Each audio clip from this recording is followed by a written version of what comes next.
Hey, welcome back to TradeHive. I'm Britton Brown. We are going to be discussing this week's ES and NQ blended big money report on the commitment of traders report that came out week ending February 17th of this week. And this is getting pretty interesting from my perspective. And I've been looking forward to the last couple of these just because of the way the market is working.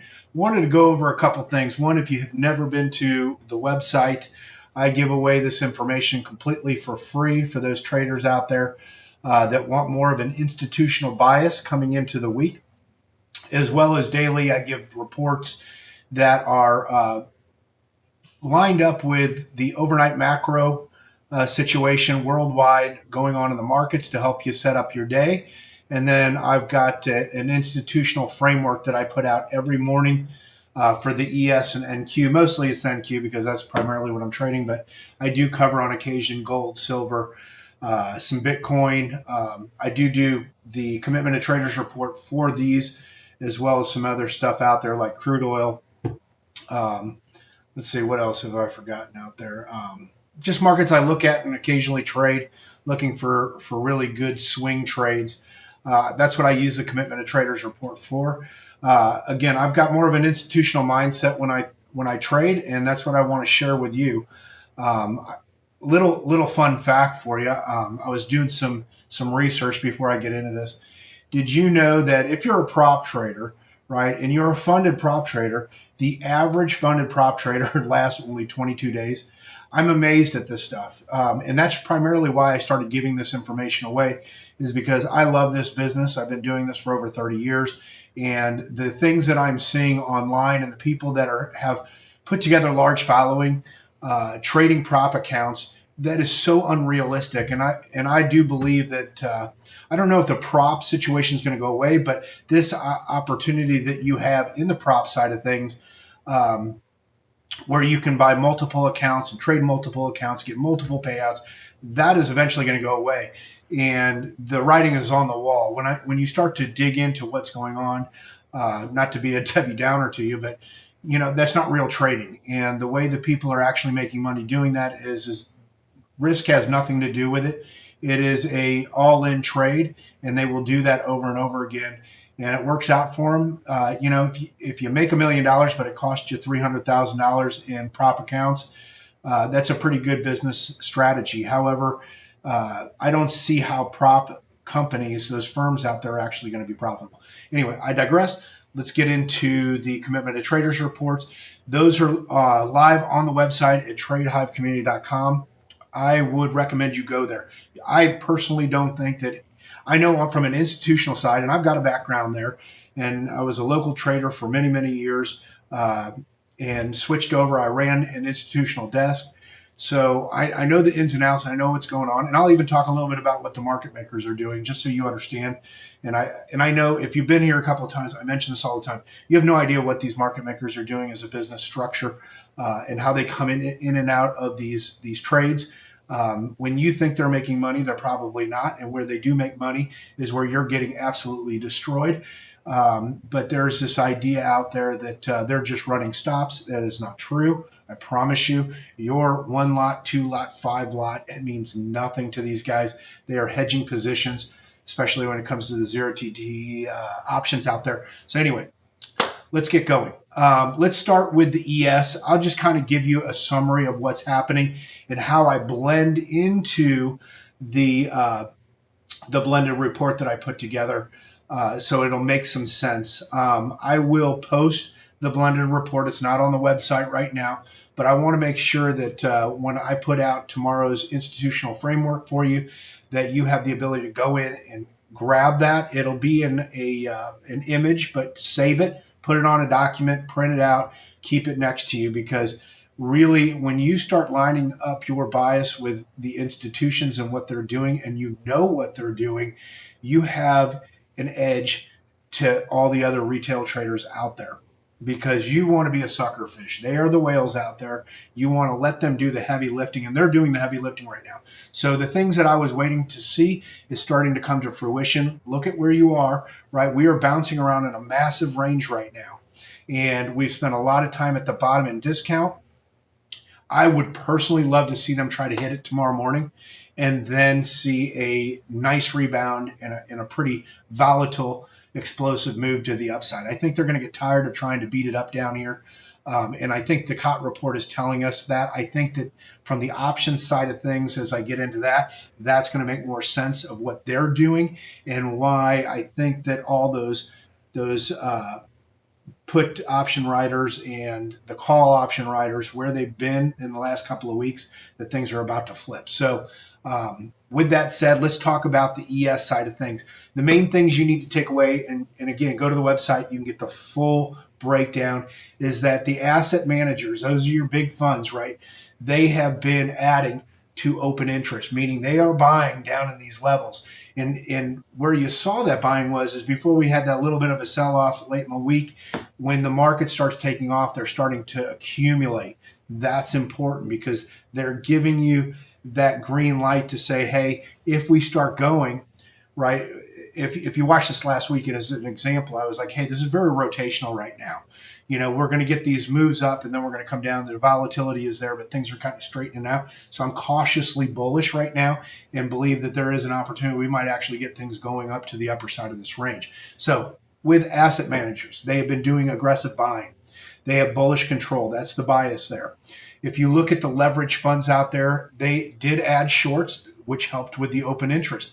They're trapped down here. If this market starts running on them, with the added open interest, that's what you want. What we didn't want to see was a couple of weeks ago, I started talking about how these leverage funds were taking off some of those shorts, right?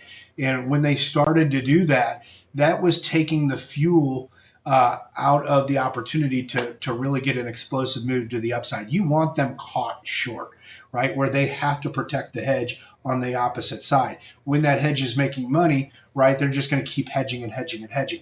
But when they started taking that stuff off, that's, hey, it's going to be rotational. That's the way I'm looking at it. Right now, they added shorts last week. So that's important to understand that, hey, if this thing turns on them, it could get pretty volatile. The dealers, those are the spreaders out there. They were trading on volatility. There was some de-risking going on other reportables that was pretty neutral, and then on the retail side it was pretty constructive. They were kind of reading into the buying opportunity as well. Let's get into the NQ real quick before I blend all this together for you. When I'm looking at that, just a quick summary: asset managers added to their net longs, much like ES. Dealers reduced the head pressure. So meaning they came in and they started buying back some of their shorts.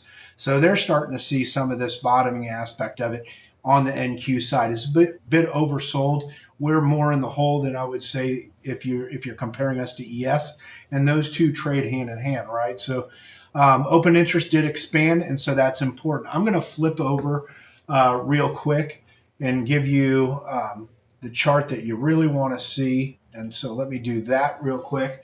And that is the blended TradeHive blended ES, big money, and NQ, big money visual stack. It's going to give us a weekly look at it. I'll quickly explain what we're looking at. And then, of course, the risk regime index, and that's that flat line right there. So, and as I get into that, let me just quickly talk about the option side of things, where these market makers are, because I think this is really telling the story.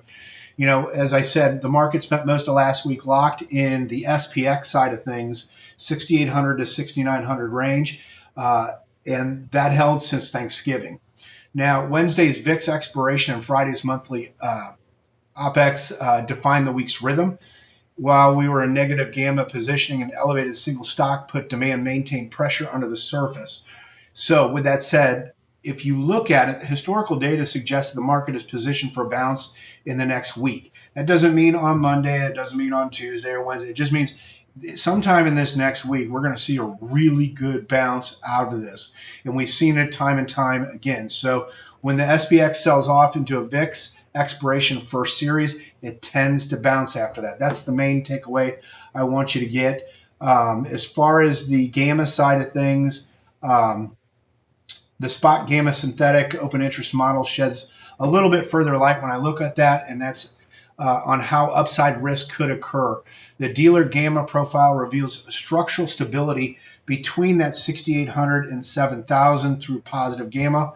And although it flips negative gamma both above and below this zone, it really looks like a sustained break outside of this range is kind of on the cusp of happening. So let's get into this blended ES side of things and kind of walk you through. Again, this is about institutional positioning. And the COT data is there to identify risk regime participation, big money pressure. And it's just so you know, this is not a prediction model. It's a framework to help you align execution with the institutional conditions. And so each week we analyze ES and NQ individually, and we blend them together, remove the index-specific noise. What you're about to see or what you're looking at right now tells us whether institutions are supporting risk, digesting, or de-risking. And that matters far more than the headlines out there. So real quick, if you haven't, this is your first time here, the top graph, what this is basically is normalized participation. And what that means is we blended the open interest across the ES and the NQ in a way that removes the contract size distortion. Rising participation means capital is expanding, and falling participation means money is stepping back, right? So this week participation is stable to slightly firmer, and we can see this. This was last week. We can see how we're starting to come up. I'd like to see this next week jump up again, and that would be super interesting from my perspective. But again, it's stable, slightly firmer. It's not accelerating, I guess, is my point, and that tells me that money's involved, but it's selective in its involvement. And so it's not panic buying or euphoric inflows. It's just controlled engagement. So again, let me just reiterate, participation doesn't tell us direction. It tells us conviction. The bottom, that middle, I always say bottom, but it's this middle graph right here. That's the blended big money pressure. And that basically, think of 0.0 is, we'll call that delta neutral. So anything above that's positive, anything below is negative. So this panel is the heart of the report. This is the one that I'm watching all the time. I want to make sure I'm constantly have that in front of me. And the big money, that is the big money pressure. Zero, like I said, zero on this chart is institutional balance, meaning we're delta neutral. Above zero is basically risk on pressure. Below is defensive pressure. And again, right now, big money pressure remains firmly bullish. It's holding well above the 0.15 positive delta. That's a bullish threshold when you look at this, all right? So importantly, it's not accelerating, but it's also not breaking down. And so it's not a chase environment. It's a supportive environment, meaning when we get pullbacks, we should see support come into this. When you look at the regime, risk regime index, this is the bottom one down here. Again, we just started tracking this. I was having some problem getting the calculations to work, but now I finally, last week was the first one I got it all put together for us. And so from this last week and this time forward, you will see that dot plot as we move forward. So as we bring everything together, we track the TradeHive Risk Regime Index. Last week was the inception, and this week it's telling us the regime is stable. There's no expansion, no deterioration. And when regimes are stable like this, overtrading becomes the biggest risk. So I would say it like this. Flat regimes reward discipline, and expansion rewards aggression, and declines reward defense. So, keep that in mind when you're trading. So how do you trade this environment?